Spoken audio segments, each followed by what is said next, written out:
सुर्ख याकूत जो लाल चमकन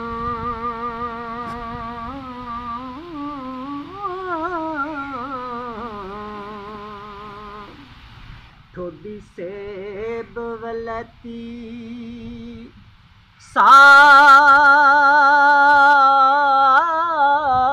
सार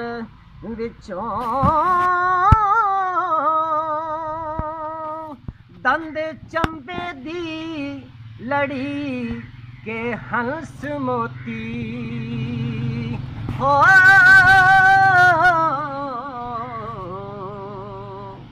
दाने निकलन हुसन अनार विचों गर्दन पूंज दी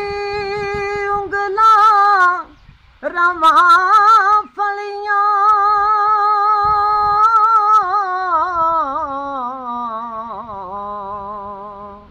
सैयो बुलने चने अनबार विचों सैया नाल लटक दी हीर जट्टी